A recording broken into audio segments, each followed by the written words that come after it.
BSPS भारतीय पत्रकार संघ श्रमजीवी संघ, ये तंजीम का 8वां प्रोग्राम आज बंगाल के हुगली हावड़ा जिला के, आप देख सकते हैं ये दूर जला ये हेलीपैड है जो CM यहाँ से अपने प्रोग्राम के लिए उतरती है। इसके लिए आज नॉक्स होटल में, नॉक्स रेसिडेंसी होटल में ये तकरीब बुलाई गई है। दोपहर के प्रोग्राम के बाद ये लंच का तकरीब है, जो आप देख सकते हैं कि इतने सारे हमारे जो मीडिया के जो बंधु हैं, जो आप बिहार, झारखंड और कई राज्यों से लोग यहाँ होकर आए हैं, आप देख सकते हैं ये तमाम मीडिया के लोग हैं, मीडिया पर्सन हैं जो अपना जलवा बिखेर रहे हैं।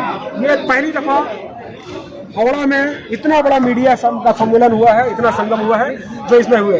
इसमें बिहार, झारखंड, छत्तीसगढ़ और कई दीगर ये के संस्था के लोग यहाँ पे आए हैं। ये 8वां सम्मेलन है जो बंगाल के हावड़ा जिला में किया गया। हम कुछ झलकियाँ दिखाएंगे और इस तकरीब में जो मीडिया का रोल है वो बताया गया, साथ ही मीडिया के साथ जो हुकूमत के जो रवैया है और जो तानाशाही तक का जुमला का इस्तेमाल किया गया आज की इस तकरीब में, और जो पत्रकारों के साथ जो बात होनी चाहिए, जो मसले हैं, जो मसाइल हैं, ये जो इसके अध्यक्ष हैं, जो इसके सदर हैं, जो सेक्रेटरी हैं, इस संस्था के BSPS के जो संस्था के जो सदस्य सेक्रेटरी हैं, उन्होंने बारीकी से इस प्रोग्राम को आज रखा है। हम उनको मुतल्लिक वो तमाम बातें उनकी जुबानी सुनाते हैं। नवीन जोशी जी,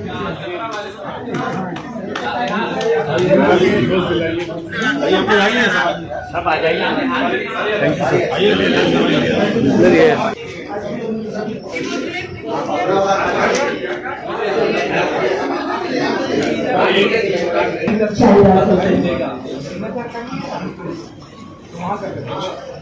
उसका एरिया अटेंड किया है, उसको की तरफ से हम लोग का BSPS एक नेशनल कॉन्फ्रेंस, स्टेट कॉन्फ्रेंस में लास्ट 1 ईयर में कुछ हम लोग का रिपोर्टर अल्प वयस में गुजर गया है, कोई किसी को अपना एज में गुजर गया है, उनका भी हम सर्वे करते हैं, उनका नाम भी होता है। संजय मंडल, मनोज राय, ये दोनों अत्यंत अल्प वयस में उन्होंने गुजर गया है अकाल एक्सीडेंट के कारण में। हम लोग उनके लिए दुख है। और तापस कुंडू और काजल सेन जो हम लोग का हावड़ा प्रेस का साथ कर दिया है, जो बनाया वो बयान हो गया उनका एज होने के कारण से। और सत्यजीत चटर्जी रसिया बुजुर्ग रिपोर्टर है, उन्होंने भी बयान हो गया उनका। विनय चक्रवर्ती साहब जो उत्तर एज है 92, उन्होंने भी रेगुलर काम करते थे रिपोर्टर का से हावड़ा प्रेस का, उनका भी बयान हो गया।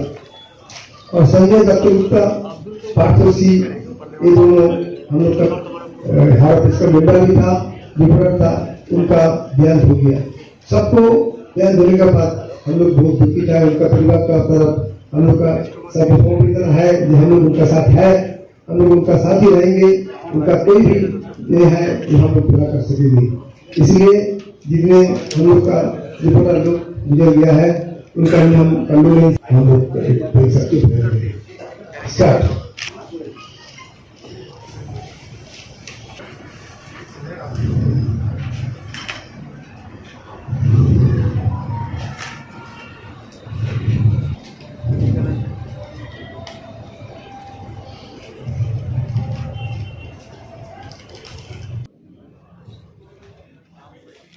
संजय पांडे जी से अनुरोध है, कृपया मंच पर आए।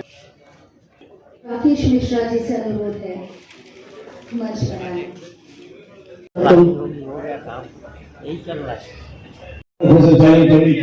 और नजर नहीं पड़ पाई जब भी कार्यक्रम हो नेशनल कॉन्फ्रेंस, तो झारखंड में कोडरमा में हम लोग स्वागत करने के लिए तैयार है। इंडिया डैम एक बहुत रमणीक स्थल है और इसके बगल में कोडरमा जिला हेडक्वार्टर है, धोरी के लिए आप लोगों ने नाम सुना होगा।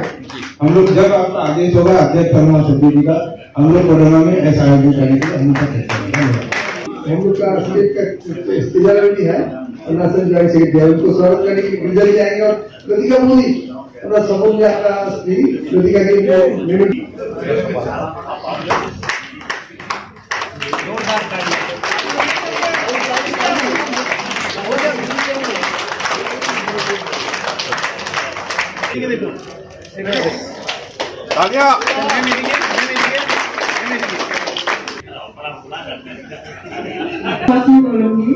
थोड़ा सा टाइम हो गया होगा। आप लोगों का सबको बहुत स्वागत है बेंगलोर में आने के लिए। इस बेंगलोर मतलब कोलकाता का दूसरा नाम है सिटी ऑफ जॉय। तो यहाँ पर बहुत सारे प्यार है और आप लोग जो आए बहुत शुक्रिया आप लोगों का। और मुझे जो ये सम्मान दिए इसके लिए भी बहुत बहुत शुक्रिया। और हमारे जो लीडर है Sarveshwar Pandya, very good leader, जो है बोलते हैं हम लोग का काम है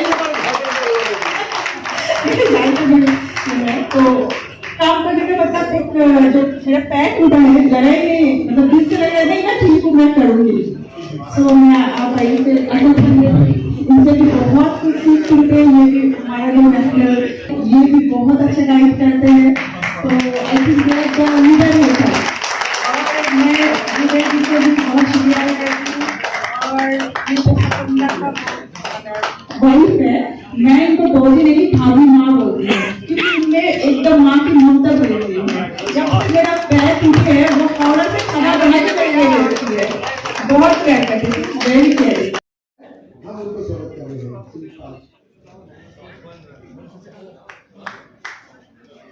जिंदाबाद जिंदाबाद जिंदाबाद, बीएसपीएल जिंदाबाद जिंदाबाद जिंदाबाद, परमेश्वर पांडे जिंदाबाद जिंदाबाद जिंदाबाद, अशोक पांडे जिंदाबाद जिंदाबाद जिंदाबाद, शाहनवाज हसन जिंदाबाद जिंदाबाद जिंदाबाद, बंगाल यूनिट जिंदाबाद जिंदाबाद जिंदाबाद।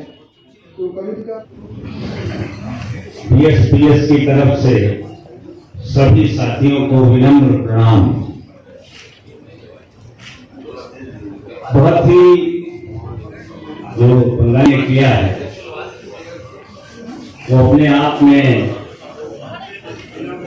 बहुत ही बेहतरीन, और उसके पीछे कितने साथी आए हैं देश भर से? कितने? 200 के लगभग लोग आए हैं। हम लोगों का नाम नहीं होगा, 2-4 का सहनवाज जी का तो 200 होंगे, 220 हो गया। देखिए आज बड़े सौभाग्य का दिन है। अभी दोबारा मौका अगर नेशनल कमेटी मिलेगा तो बताऊंगा पत्रकारिता के बारे में। आज केवल बंगाल की बात करता हूं। जनवरी सारे बंगाल के साथी, कुछ पुराने लोग भी हैं, और जो नए बात यह है कि ये बंगाल में पहला अंग्रेज कौन आया था, कोई बता सकता है आप में?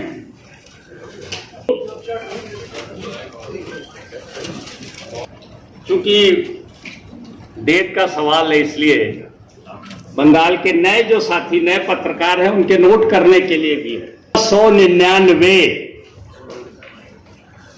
9 जनवरी 1699 को इस बंगाल की पवित्र धरती पर 2 आदमी आए थे, और आज आप 200 आदमी हो। 2 आदमियों ने भारत की इस धरती पर आकर पूरे देश पर राज्य किया।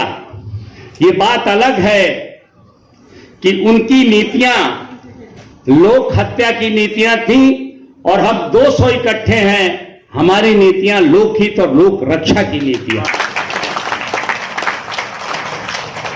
हमें अध्यक्ष जी ने यहां बताया भी था कि पिछले 2 दशक में पहली बार ऐसा है कि बंगाल में इतने पत्रकार एक साथ इकट्ठे हुए।